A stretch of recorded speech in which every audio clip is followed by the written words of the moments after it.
Welcome to Joey's Tech, my friend. In this video, we are going to solve an interesting problem, which is first unique character in a string. We are going to solve this problem using Java programming language. This problem exists on Leetcode, the link to which you can find in the description box. Without further ado, let's look at the problem statement. You are given a string S. We are going to consider this string as an input to our program. The output of our program has to be 1. Why? Because we need to find the first unique character in this string.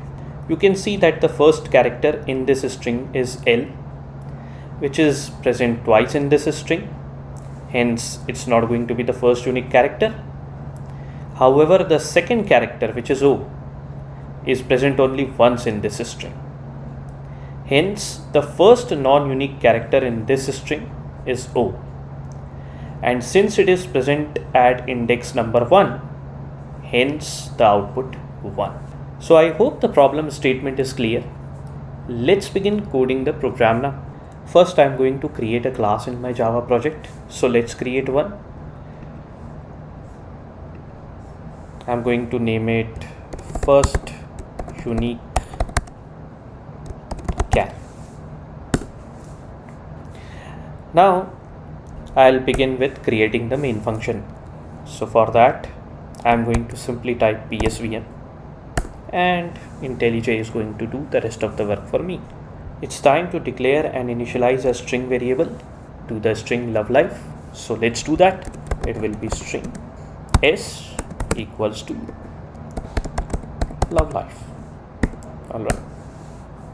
The string variable has been initialized. Alright.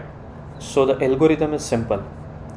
It's going to store the count of each of these characters in an array.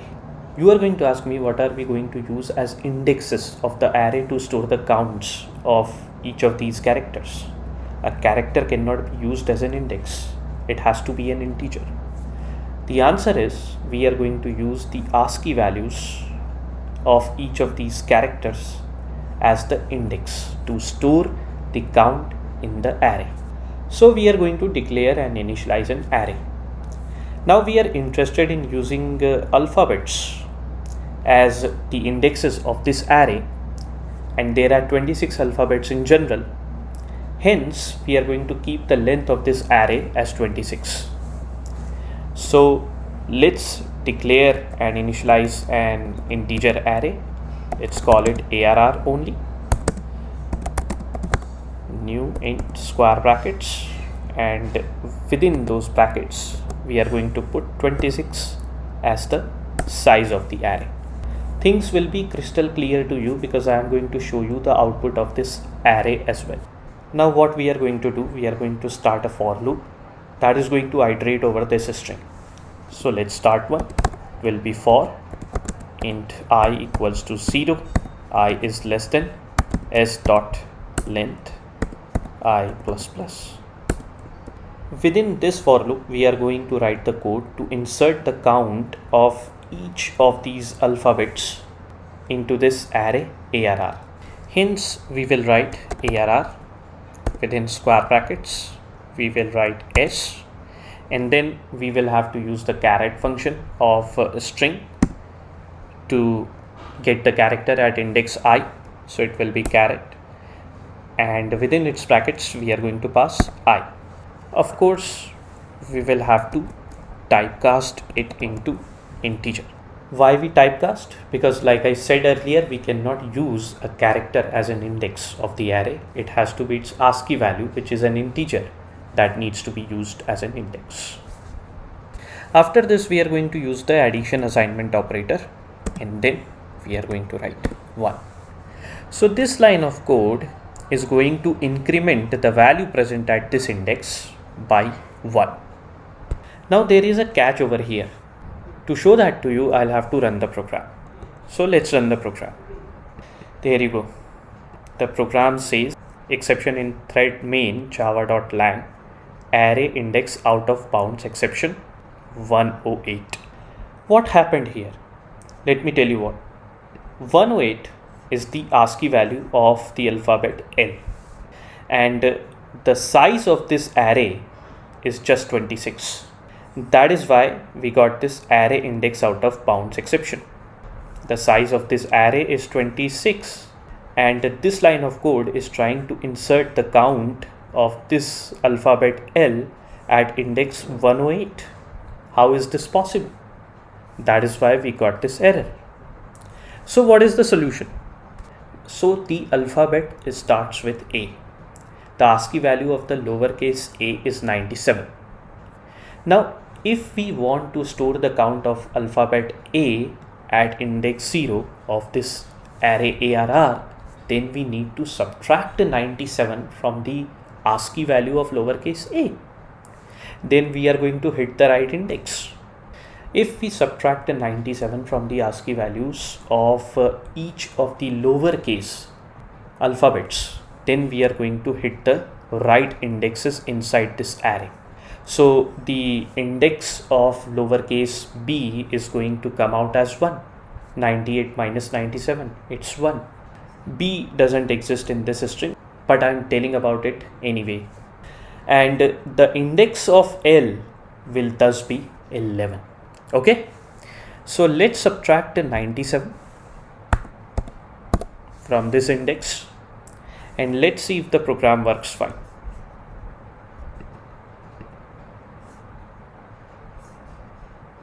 There you go. It gave the exit code as 0. Well, let me explain to you the code that we wrote using visual representation for better understanding. This is our string written over here. These are the alphabets from A to Z written along with their ASCII values. This is the array ARR with all items initialized to zeros at first. The for loop that iterates over this string picks L as the first alphabet in its first iteration. What's the ASCII value of L? 108. We subtract 97 from it, we get 11. Over here this 0 gets incremented by 1, so the value here becomes 1. Okay, this signifies that the algorithm has found one occurrence of the alphabet L in this string love life. Now the for loop goes to the second iteration. Here the alphabet is 0. What's the ASCII value? 111. We subtract 97 from it, we get 14. So here the value gets incremented by 1. That means that the first occurrence of 0 in this string has been found. The loop moves to the third iteration. Here the alphabet is V. Now the ASCII value of V is 118. We subtract 97 from it, we get 21. Here the value becomes 1. The for loop moves to the fourth iteration. Here the alphabet is E. So the ASCII value of E is 101. We subtract 97 from it, we get 4. So on the cell at index 4, the value becomes 1. 0 plus 1 is 1. Now in the fifth iteration of the for loop, L is again found. Okay, so the algorithm quickly goes to the cell at index 11 using the same technique that the algorithm has been following, and over here 1 gets incremented to 2. Okay, now this signifies that there are two occurrences of the alphabet L that the algorithm has detected in this string. Now in the sixth iteration, the alphabet that comes up is I. So the ASCII value of I is 105. We subtract 97 from it, we get 8. So the value in the cell at index 8 becomes 1. In the seventh iteration, alphabet F is found, or character F is found. The ASCII value of F is 102. We subtract 97 from it, we get 5. Over here the value again becomes 1.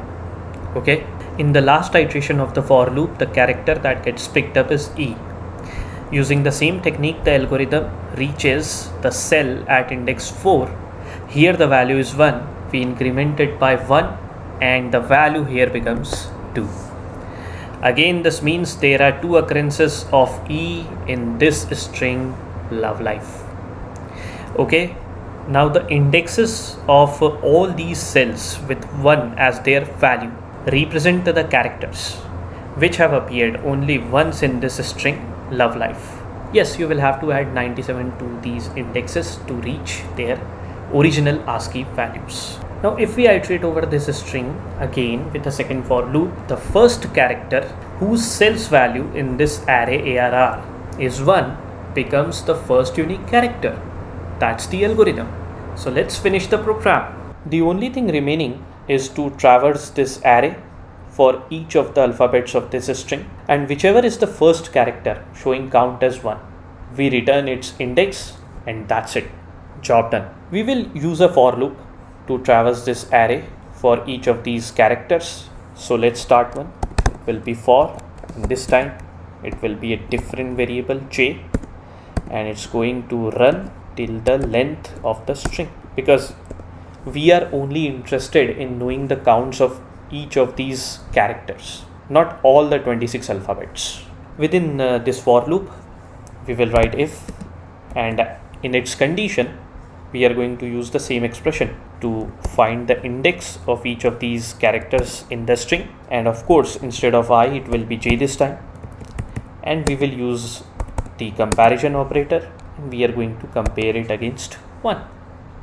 Okay. The first character for which the count comes out as 1, we are going to print the value of j for that, and then we are going to break out of the loop, because we are not interested in printing the index of the second unique character. Hence, we are going to write system.out.println j, and then we'll write break. That's it. Program is over. Let's run the program and check the output. The expected output is 1. Let's see what output the program gives. There you go. The program gives 1 as the output, which is the index of the first unique character in this string, which is O.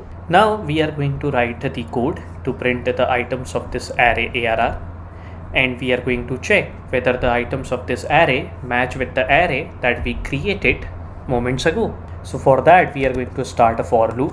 This time the variable will be k, and the loop is going to run till the length of this array. So it will be arr.length k++, and within the body of this for loop, we are going to write system.out.print. Okay, because we are interested in printing the items of the array next to each other. So it will be arr within square brackets k plus space within double quotes. Okay, let's run the program and check the items of the array. And there you go. The items of the array ARR exactly match with the items of the array that we created moments ago when we were trying to understand the algorithm. I submitted this solution on Leetcode. It passed all the test cases and it got executed in 15 milliseconds. With this, we have come to the end of this video. I hope you enjoyed learning this program from Joey's Tech. I hope you coded this program along with me. I'll see you in the next video of Joey's Tech. Only for this video, goodbye and take very good care of yourself.